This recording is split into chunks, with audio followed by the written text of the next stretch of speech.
this. What's happening? Tina! Don't you ever raise your voice at me! I am your mother! Please stop! Mom, what's happening? Make it stop! Make it stop! I just don't want to put any more stress on my family.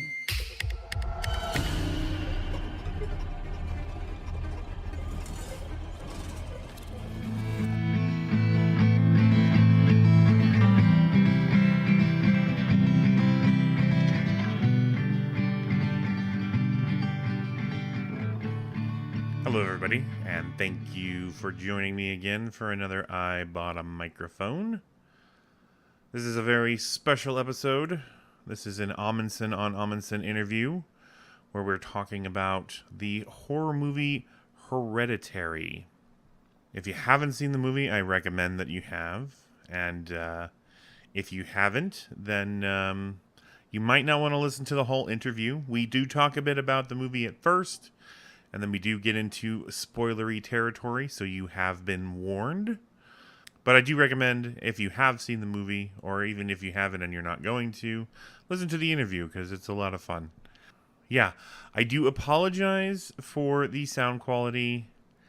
There's a disparity between the microphones. I had a bit of allergy problems that day, and also, anyway, you'll hear what I'm talking about. I do apologize. I do apologize. I'm not used to, I've gotten pretty good at recording myself, but recording two people at once is still something that I'm working on. So until I master that, please bear with me. I appreciate your patience and understanding, and settle in for Amundsen on Amundsen Hereditary movie review.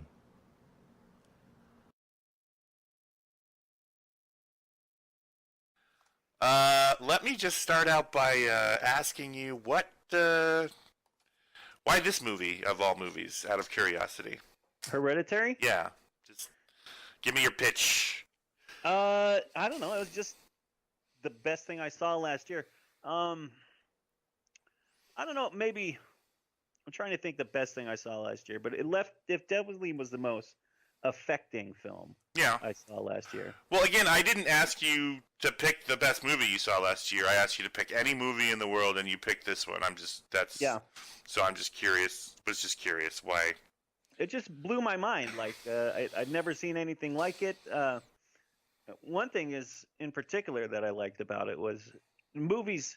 I haven't been scared of a movie since I was a child. Yeah. And this one really gave me the creeps, really made me uncomfortable.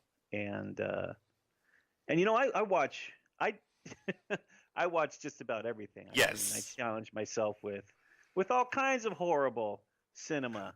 Yes. And but I haven't ever been affected by a film like this one affected me. Cool. There were a couple of generally creepy moments, I will say. I don't know that it affected me in the same way that it did you, but I didn't hate it. I can say that. This is not my type of movie. When I go to, spend 2 hours of my time doing something, it's not, I don't go for scary movies, so they don't really do it for me. This one had some cool stuff in it, I will say, but yeah, still, I wouldn't. If I was talking to someone like me who wasn't crazy about scary movies, I wouldn't say that this is the movie that's going to turn you around. Right, and I don't tend to gravitate towards scary movies myself, but just something about the preview made me want to watch it, and then I was utterly blown away. And I guess my experience is fairly unique. I know a lot of people who didn't like the film, who Right. I don't know what it was. It just hit me just right. My spooky bone. Hit me right in the spooky bone. Right in the spooky bone. So, I guess we could try to talk spoiler-free at first, and then maybe get into some spoilery stuff later. What's your, what was your favorite part about it, or what What really stands out when you think about it? What really stands out, other than like one thing, I love Toni Collette. Like she's one of my favorite actors. Absolutely, yeah. Yeah, and she just murdered it in this film. She had the best performance, I think, that comes to mind from last year.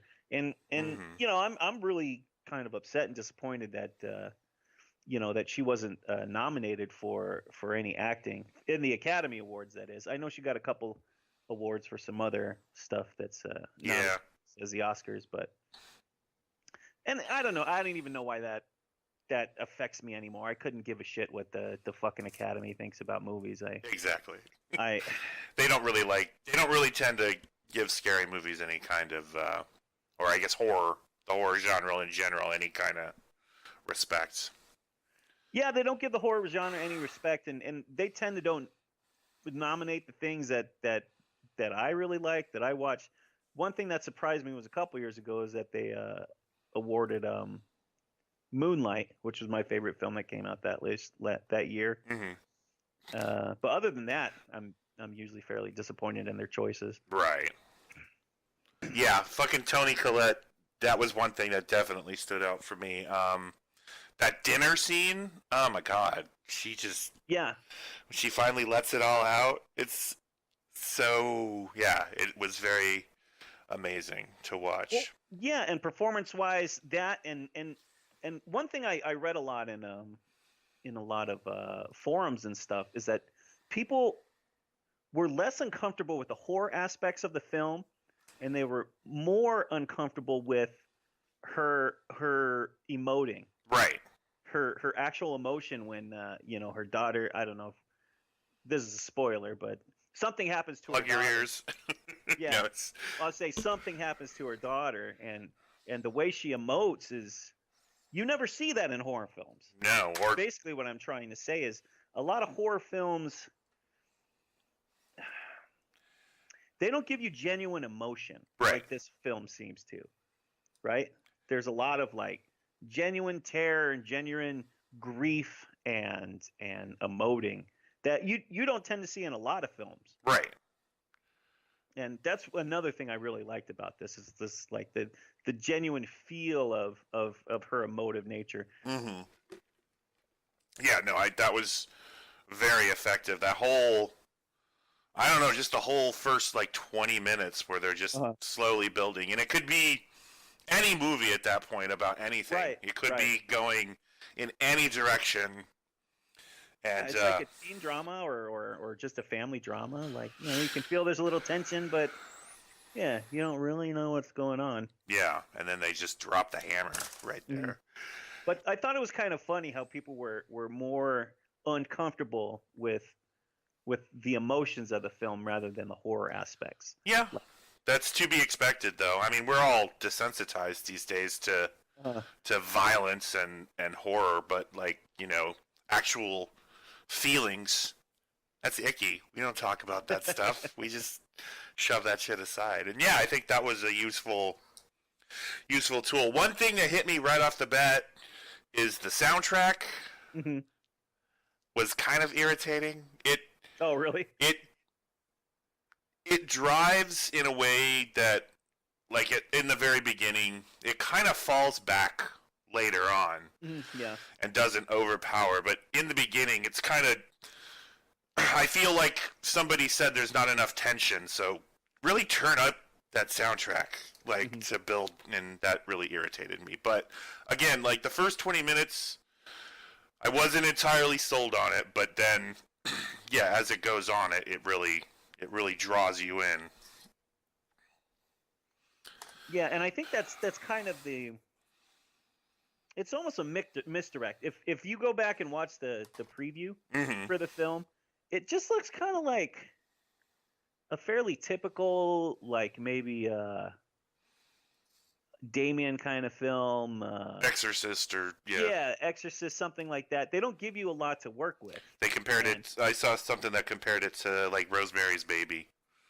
Right. Well, that I would give it. Yeah, I would definitely compare it to Rosemary's Baby. But what I'm saying is the preview, the trailer for it, it doesn't really point you in that direction. Right. It's pointing you in the direction of say, like it's a typical possession film or something like that. And then even the movie itself, it kind of jukes towards the end. It's like it throws you a curveball. So there's a lot of the milieu around the film is I feel like misdirection. And so I feel like right from the get-go, from the marketing, like they're pointing you in one direction and then dragging you to another. Right. Well, that's trailers too, though. A lot of times they just try to make a trailer to appeal to the broadest audience they possibly can, even though that's not necessarily the movie that they made. I always go back to the trailer for In Bruges, which is like, this really gets you set up for this kind of lighthearted crime comedy drama thing, but yeah, the trailer is so wacky. It is I remember not, it being like wacky, and the movie is like the exact opposite of that. There is humor in it, right, but it's so fucking dark and plotting just all the way through it. But anyway, we'll talk about In Bruges another day.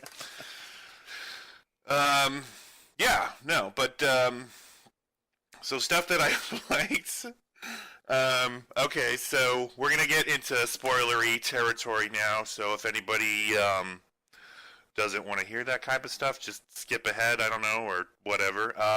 and if you haven't seen this movie already, shame on you. Yes. Shame on you. Tim recommends it. If you like scary stuff, I definitely would recommend it. If you're like me and don't like scary movies, still watch it, because there are definitely entertaining things about it. And I want to put a little asterisk on that. And I don't tend to like your typical slasher scary movie. Right, no. You know what I'm saying? But you were a fan of the Conjuring, right? You liked not like a huge fan, but that one kind of did it for you, if I remember correctly. I can't even remember The Conjuring right now. Oh, okay. Well, that's I fucking fell asleep during that goddamn movie. Yeah, I don't remember liking it so much. Okay. I don't know. I guess I'd say I'm more fan of thrillers, psychological thrillers, stuff like that. Right. So anyway, sorry. So there's this moment in the beginning where Peter's in class and he's looking at that girl's ass, and it's just kind of boring high school stuff, and they're talking about that play, and then there's this line that really stuck out with me that we are pawns in a horrible, hopeless machine. Right. And I was like, okay, so now I know what type of movie I'm in for. Yeah, that's very apt. Yes. There's I think just about every classroom scene, they feed you some kind of subtext. Right. Yeah, it's all laced with that kind of stuff. But yeah, that I didn't really notice the first couple times I watched it, but this last time I watched it, I heard that very clear. Right. I was like, oh yeah. Yeah, and Charlie is an interesting character. I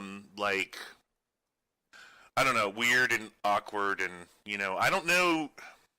Usually with that type of character, they try to build some sort of, I don't know, sympathy or something. Right. Because she's just so, awkward. But, something like this happened in her past or whatever. But no, she's just fucking weird and creepy from, minute one. Yeah, that's just how she is. And we find out later that's because she's possessed by... exactly. By Paimon. Paimon? Paimon. Yes. So yeah,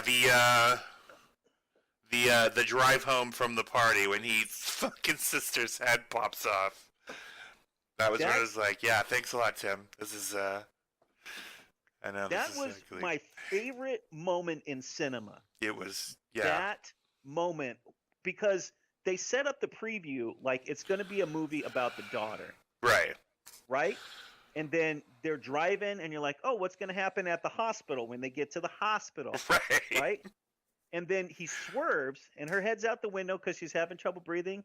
And then, yeah, the telephone pole just takes her head off. And it was the most surprised a film I think has ever made me. Yeah. Not a lot of movies that have the balls to kill a kid, like right in the first. Yeah, and that's another thing. Yeah, it was a 20 kid. minutes. It was a kid. It was one of the characters you thought was going to be the main character of the film, Right. or what the premise was going to be around or about anyway. And then they just pull the carpet right out from under you, and in such a gruesome and shocking manner as well. Yeah. Like it was very jarring.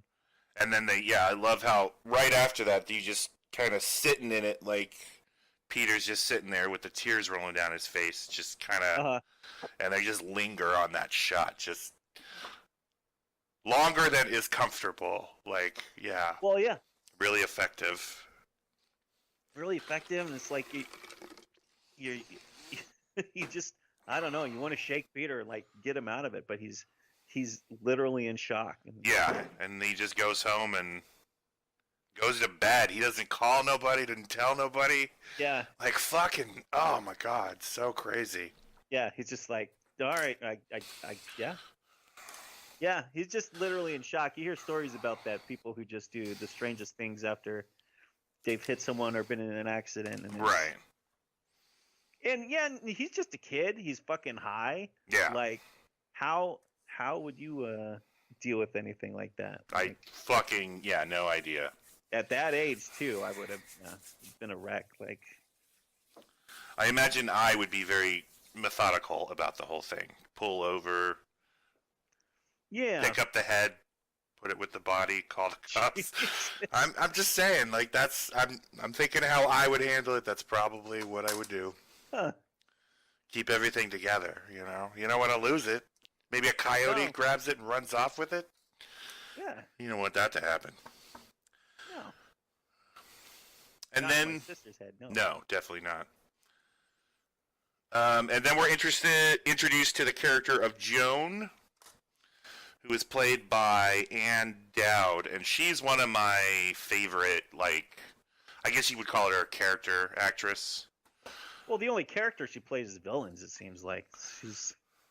Well, not necessarily. I mean, it depends on. She's definitely a villain in this movie, though that's not immediately apparent. Well, what has she ever been in that she is not a villain in? Like, I wouldn't. I mean, if The Leftovers is one that stands out to me, I don't think she's necessarily the bad guy. I in never that, watched a lot of it, but she seemed like kind of a dick in that film. Well, definitely. I mean, she was that TV show. That TV show, yeah. I mean, she was a hardcore woman, definitely, but I don't. There's some gray area around that character, I think. But yeah, I mean, she's entertaining. The Handmaid's Tale. Oh, well, yeah, definitely villain in that. Yeah, Though, definitely villain. again, she's not absolutely terrible. She's got some good qualities, things that she actually does care about, even though she's doing terrible things. She got a reason. Yeah, she got a reason, but yeah, I have a hard time looking past that. I get that, but I don't know. I think her characters are layered and more complex than they need to necessarily be. I mean, you can have somebody that's just straight out evil, but she's. I think she's an interesting actress. Oh, definitely. Yeah. Just kind of amusing that seems to be the only character she seems to play those villains. I can't think of.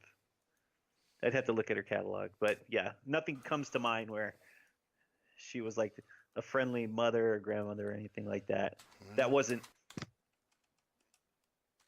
out to do some other harm, like in this film. Right. Let's see. It was very and she had me from the beginning until we see that mat when they go to her apartment to do. Was it the seance? Wasn't the first thing they was just. They were just having tea. Yeah. And then you see the mat that we've directly been shown at Annie's house when she's going through her mother's boxes. Huh. So the connection is made right there. I missed that the first time. Yeah, I must have looked away at the wrong second or something. I mean, obviously she goes back to that later, so. Mm-hmm. And then you're wondering, like, what's your game? What's the game? Yeah, what's your deal? What's going on? And you know, there's some kind of,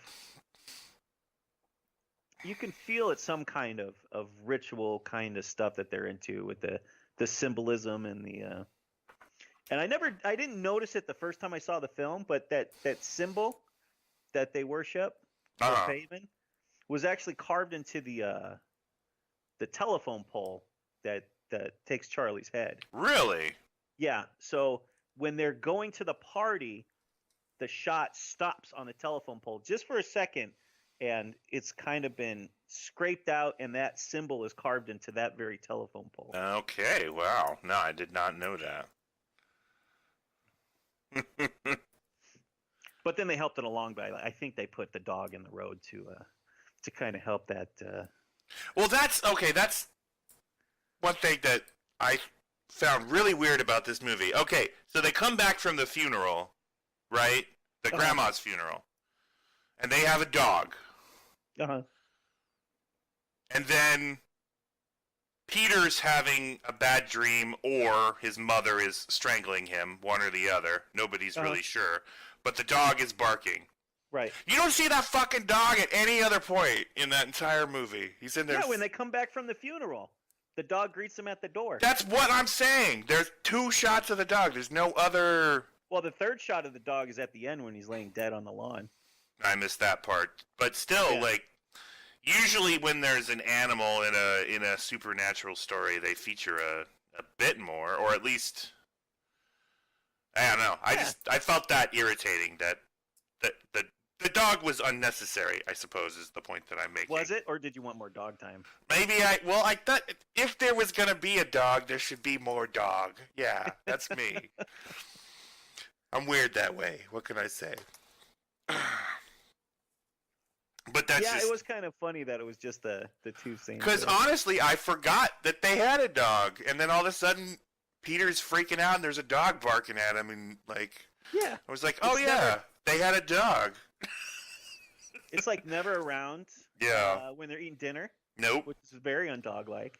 With the kids walking around outside, like usually there's a dog following them. Yeah. No, none of that. So the scene that fucked me up the most, I think, is Annie is, again, it's the line blurs. It seems like she was dreaming because she wakes up at the end of it, but who knows?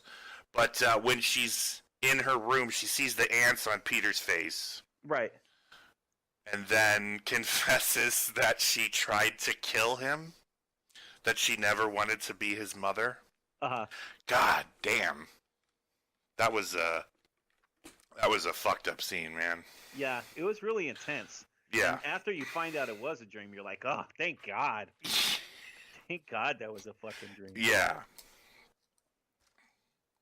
I tried to save you. It's the last thing she says. Oh, God, yeah. Which, I mean, her mother was insane. Her father was insane. She's obviously insane. Now her kids are showing signs of insanity. Like, yeah, maybe this bloodline should just be terminated. I don't think we need this one anymore. You know, I'm not a big fan of eugenics, but at a certain point. Yeah. At a certain point, just give it a shot, right? Yeah. Yeah, there's this whole, they don't really go into it, but actually they hint at it in the behind the scenes stuff, is that Steve, her husband, was actually her therapist. That makes a lot of sense. Yeah. So he is the therapist. We see that, and at some time or another, he was her therapist, and then he obviously violated his Hippocratic Oath or whatever. Yeah. Is that part of the Hippocratic Oath that you shouldn't fuck your patients? Or I don't know if it's the Hippocratic Oath, but it's definitely frowned upon. I think that's more of an ethics thing than it is. Oh yeah, ethics. Like he could probably lose his medical license, but yeah, I don't know that that's right. First, do no harm. Yeah, I don't know. And so Steve was he was such a robotic character. Yeah. I don't know if that's how he's supposed to play it, I think maybe it is, but there's such a lack of imagination. This guy doesn't have a whimsical bone in his body. No. So when she's trying to do the séance with the family in the dining room, he won't try anything. He won't hold her hand. He won't even walk to the table. Yeah. He's so flummoxed and flabbergasted. If there's not, it doesn't seem like if there's not some kind of logical explanation, then he can't even begin to deal with it. Right. Yeah. I've never really liked Gabriel Byrne as an actor, and this movie definitely didn't turn me around on him. Yeah. He's always just, I don't know. I don't know if I wanted more for the character or if he gave me exactly what he was trying to. Yeah. I mean, he kind of fit in there because, yeah, like you're saying, he's kind of just a bland nobody who's just trying to get through the week. But, yeah, I don't know. He didn't really. Though, by the way, I wrote down a note. So that's why they call him Gabriel Byrne. Oh, shit. He lights on fire at one point. Yes. Mm-hmm. And that was a cool scene in and of itself, too. Everything leading up to it. You think for a second there, he's finally getting it. For a second. And For then... just a second. That's all he gives you. And then he's like, you know what? I'm so sick of this shit. Uh-huh. And so then, yeah, right after that, it just goes from fucking about 20 to 85 miles an hour. Like, Yeah, that's when all the fucking that movie goes berserk after that. It's fucking crazy. people climbing sideways. Like And that thing, so right after that, we have Peter, Yeah. right? And he wakes up from, he was possessed in class and he got his face smashed on the desk. And his dad comes to pick him up, and he's kind of he's out of it for a while. So, and I'm sorry, the implication to that is he had to die before he could be possessed by Payman? Yeah. Okay. Uh-huh. Yeah, that's what I think that's maybe what he was trying to do. That's how I read it. Yeah, I think she was like trying to kill him so she could take over, but Right. Yeah, he had to leave the body in order for Payman to take it over. okay, so that's why I cast you out. Okay, Yeah, yeah. Got it. Okay, sorry. Go. What were you saying? I apologize. Santony. Yeah, that scene creeped me out too. Just like everything, it was just so unsettling. Like he can hear it, he can see her, but no one else can hear or see her casting the spell. But to go back to right after he wakes up, and he's kind of dazed and looking around. It took me a couple minutes, but I don't know if you could see it. Toni Collette is actually up in the corner, clinging to the roof, and that was one of those moments where she kind of resolves in my vision, and I audibly gasped. They do good stuff with like things just in the shadows, like just beyond your vision, like when she sees her mother in the early in the beginning and she flips the light on. Like, yeah, they do good stuff with that. Like when he wakes up and Peter wakes up in the bed and he's looking around and she like crawls sideways behind him. Right. Man, that was the creepiest fucking thing. It was like, what the fuck? And silently. Yes.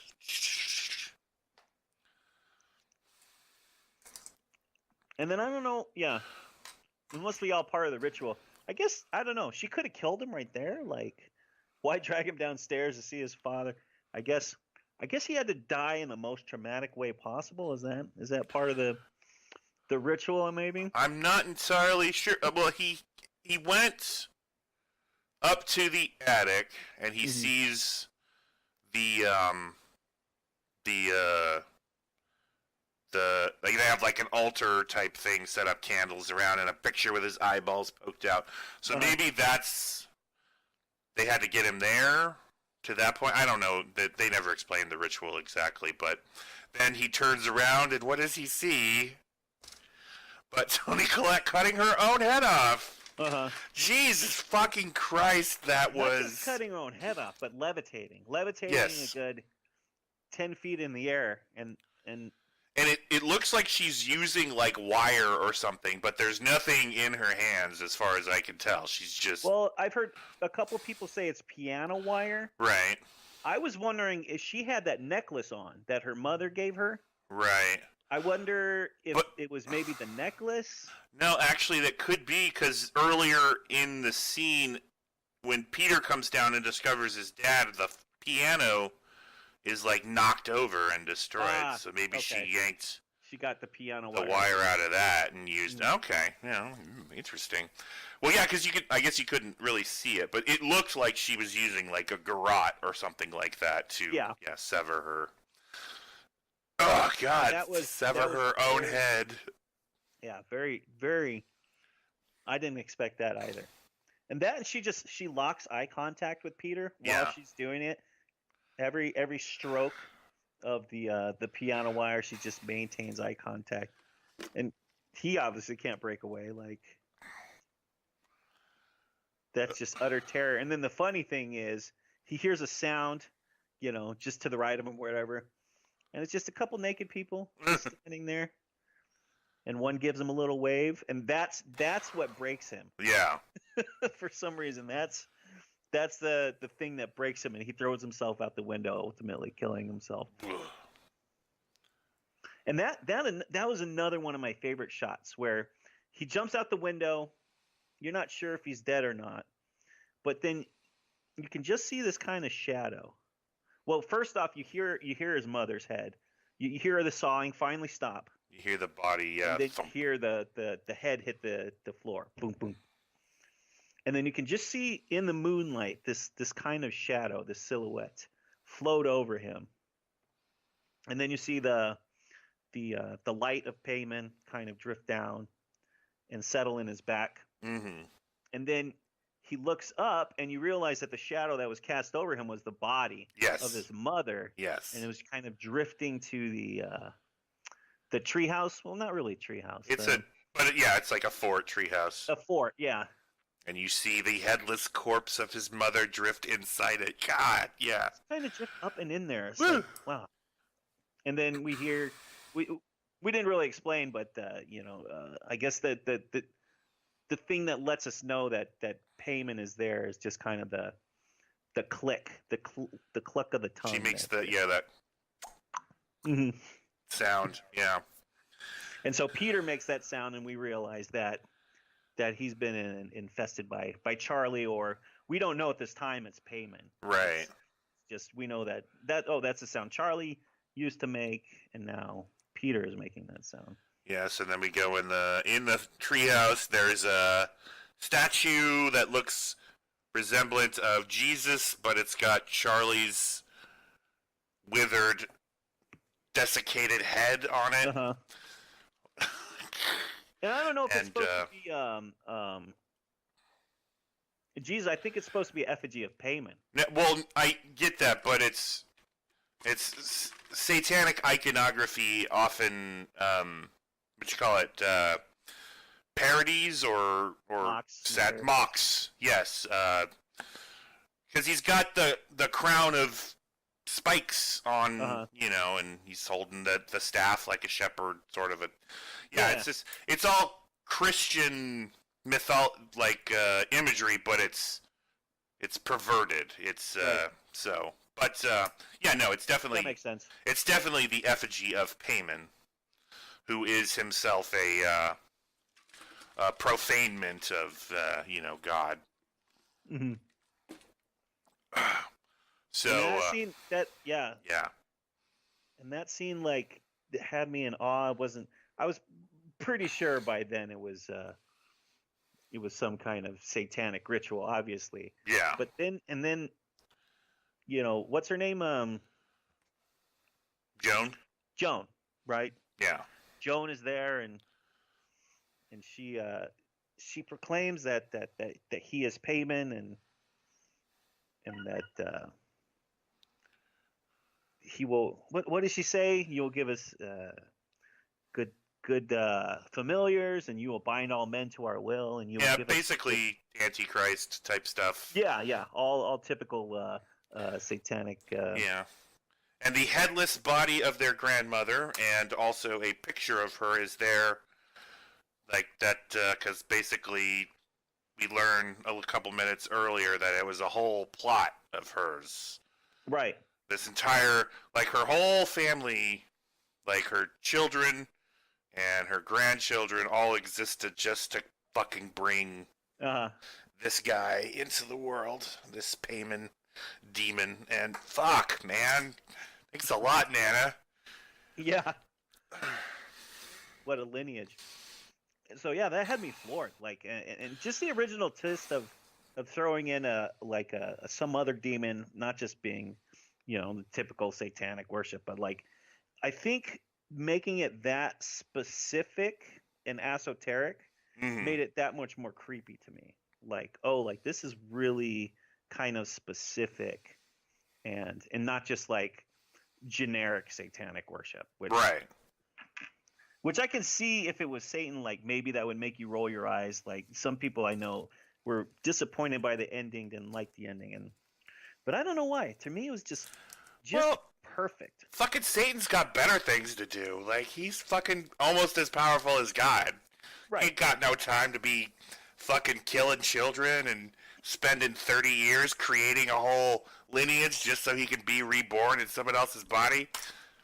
Yeah, no, that's the type of stuff for lesser demons to like plot with. That makes perfect sense to me. Right. So yeah, all in all, like I said, this is not the type of movie I would normally go to spend an afternoon, but I definitely enjoyed most of it. Good. I mean, enjoy is the wrong word. I was, you know what I'm saying. Now I utterly enjoy the film, but the first time I watched it, yeah. But I liked it. I liked actually being affected by a film, actually being uncomfortable and a little bit scared and uncertain. Like a film hasn't done that for me. I can't remember the last time a film affected me in that way. So that's I'm having trouble thinking of all the stuff I saw last year, but that definitely rises to the top as the thing that sticks in my craw and that I remember the most. I can certainly see why. Absolutely. Yeah, the kids, Millie Shapiro, who played Charlie, she was just, like I said, fucking creepy and unlikable right off the bat, so she did her job very well. And, but I saw an interview with her, and she's adorable. Yeah. She is utterly sweet and just seems like great. So she's actually like a very good actor. Yeah, that's how good she is. And then Peter is, I really liked his work. Alex Wolff, kind of understated. Yeah. Like, obviously, like, very male, where the emotions are all kind of kept in check until the very end when he starts losing it. Yeah, and utterly pitiful. Like, I felt sorry for that kid. Oh, yeah, he fucking, the entire time. He never had a chance. No, he's just... That he's getting shit on the whole time, getting shit on his mom. Yes. The only sympathetic shoulder he had was his dad, which is kind of a robot kind of guy. Yeah, he wasn't really, he wasn't usually really very helpful. Right. I mean, like, yeah, there's like that whole phone call where he's like, I'm going to protect my son and I'm not going to let you fucking do. But what does he do? He doesn't do nothing. He's just like, take your fucking kid and go to a goddamn hotel. Get the hell out of that house. Right. Jesus, not that would have stopped the demon, but, would have been at least a try. He's such a confusing character. I don't know anything about his motivations. I mean, you can definitely see that he cares and he's affected. There's that one moment where, he's cut short by the light or maybe I can't remember exactly, he gets cut off by a car or something like that. Right. I think it's the light, and then it just breaks him for that moment. He finally emotes, where in the rest of the film you couldn't get anything out of him. But I think maybe that's his character, is just kind of this stoic literalist, intellectual, and maybe that's it. And who knows why those two kids got together in the first place? Like, yeah, Well, Doc? opposites attract. I guess, yeah. Apples and oranges, man. Mm-hmm. So Hereditary, I don't know. I don't have a movie. I don't have like a 4-star system or anything, but I would say I'll give it a severed heads. five. Five severed adolescent heads. 5 severed adolescent heads. Yes, out of 5. Yeah, 5. Alrighty. That was delightful. Thanks for listening, guys. I hope you're having a good time, and I'll see you soon. I've got another movie review with Tim that I'm working on editing, and that'll be up soonish. I don't know if I'm going to do that for the next one. I might do something different for the next one, just so I don't get stale, and then I'll bring that one back the following time. We'll have to wait and see. You know me, I'm always unpredictable. Anyway, you know, whatever. The point is, thanks for listening. I love you guys, and I'll talk to you soon. Okay, so fine, then say what you want to say then. Peter. I don't want to say anything. I've tried saying Okay, so things. try again, release yourself. Oh, release you mean? Yeah, fine, release me, just say it. Just fucking say it. Don't you swear at me, you little shit! Don't you ever raise your voice at me! I am your mother! Do you understand? All I do is worry and slave and defend you, and all I get back is that fucking face on your face! So full of disdain and resentment and always so annoying.